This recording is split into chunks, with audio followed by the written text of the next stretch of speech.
Good morning. Welcome to 49ers in 5, your daily update on everything happening with the team that you need to know. I am Rob Stats Guerrera. Today is Thursday, November 30th, 2023. Here's what's happening with your San Francisco 49ers. We'll get to Kyle Shanahan's preparations or lack thereof for the weather in a minute. But first, we finally have an injury report. I feel like we've been waiting for this thing forever. 4 49ers did not practice on Wednesday, but don't worry, Trent Williams had a rest day, so he counts as one. Eric Armstead's dealing with a foot problem. Ray McLeod has a rib injury, and Jordan Mason has a hamstring injury. But the good news is Matt Maiocco said even though they missed practice, the team is expecting them to return later this week and be available for the game on Sunday. Spencer Burford was also limited with a knee injury. Now, let's get to the audio portion of the show and Kyle Shanahan's media session. As I said, he was asked quite a bit about the weather. A wet ball makes it harder on everybody. I think Brock, I've had some guys who really struggle in the rain.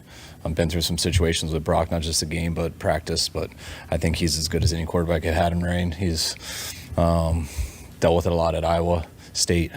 And I don't think there's much practicing in rain doesn't get less slippery. So we'll just try to have an efficient one today and deal with Sunday. You ever make your quarterbacks practice with a wet ball and practice it? No. How do you? It's usually like that from how sweaty guys are, though, anyways. Kyle Shanahan is never going to publicly criticize his quarterback, but we all saw Brock in the rain against the Browns earlier this year. He was not good. Remember when that ball just slipped randomly out of his hand and nobody even touched him? If he's not practicing it with the team at practice, Brock better be staying afterwards and dunking that football in some water or doing something because clearly the rain has an effect on him. One quarterback who does not struggle in the rain is Jalen Hurts. We saw that last week against the Bills. Forget the tush push, Kyle Shanahan. What is the plan to stop everything else Jalen Hurts does beyond just converting in short yardage? Yeah, you want to try to keep him out of those situations first and foremost. I know it's possible to stop, but I think it's pretty proven that it's extremely hard. So you try to keep him out of those situations, and they do such a good job of balancing everything out with the dropbacks, the play actions, the RPOs, the quarterback run game, the regular run game. So it's really impossible to stay ahead of them in terms of who has the chalk last. And they got a lot of answers in their run game and stuff, which could put him in some pretty good situations. So you got to be able to weather the storm when they get you. Let it be a first down and not a touchdown. Play very disciplined, very sound, and when you get your opportunity to make plays, you can't miss them. Let it be a first down and not a touchdown. Translation? Tackle that dude. We always give you one thing to read, one thing to watch, and one thing you might have missed. One thing to read on this Thursday. I know we're in the middle of the biggest game of the season and all that stuff, but I did see Dane Brugler had a mock draft in The Athletic, and I'm sorry.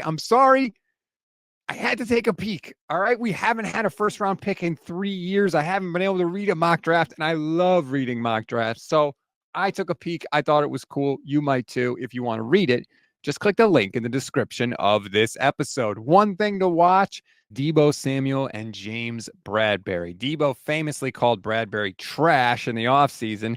Bradberry was asked about Deebo's comments yesterday. He did not take the bait. Quote, "I got drafted in the second round. It's my 8th year in the league. I don't really let negative comments bother me like that. I just try to control my work ethic and lining up on Sunday. Whatever cards I have, I'm going to play them and let the product speak for itself."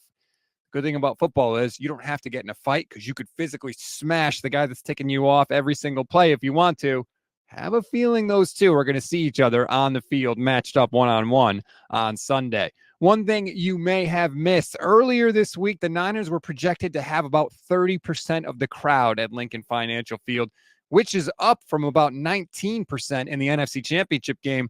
Fred Warner has been very impressed with the faithful this season.